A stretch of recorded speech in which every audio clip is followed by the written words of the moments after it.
You will find that there is a direct correlation between the size and quality of a multifamily investor's pipeline and the way in which they treat commissions with brokers. When a human being feels valued by another person, they want to return that value. In this video, we're going to talk about how you can keep a giant pipeline of opportunities. Let's go!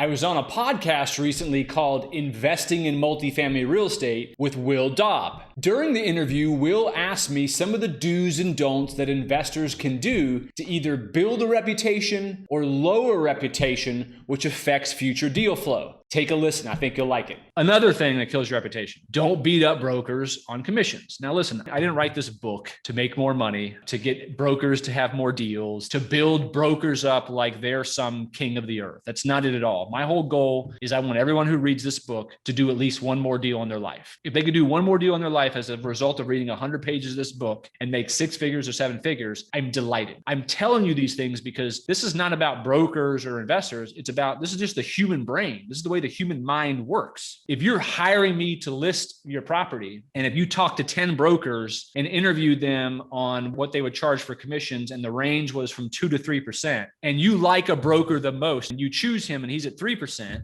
it doesn't make sense to beat him up to 2% because you had other bids at 2%. Hire the guy who's worth 3%, pay him 3%, because when you're already beating him up for 33% of his fee on the front end before you've even gotten started, yeah, he's probably still going to take the listing, but he's not going to be bringing you a whole bunch of other deals because you're going to beat him up. And the worst one I see is during a transaction, when that $20,000 issue comes up. You know what I'm going to say, Will. This comes up all the time. The $20,000 issue comes up. The buyer, the seller, they may say, hey, I'll eat 10 grand, Beau, you eat the other 10 grand. So let's say on a $100,000 commission, $10,000, I just ate 10%, and that guy just ate 0.25 of 1%.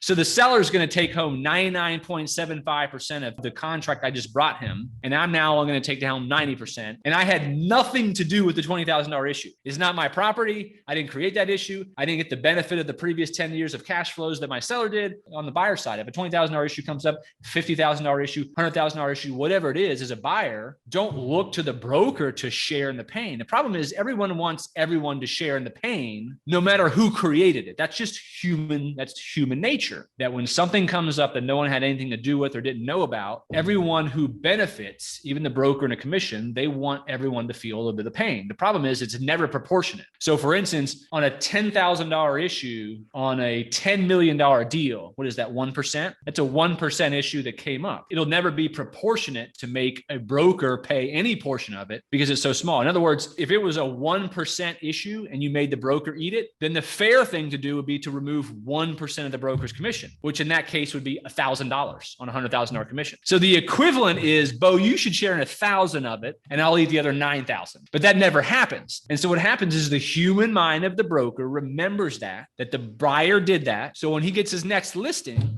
am I taking it to the guy who has never beat me up during a transaction, or am I taking it to the guy who always beats me up during a transaction? It's simple math. Those types of things come up all the time. Hey, thanks for sticking around for that podcast section. I hope this video brought you value, and if it did, please give me a like and a subscribe. It's right there. It's right there. Just hit subscribe. Right there. There you go. Good job. See you on the next one.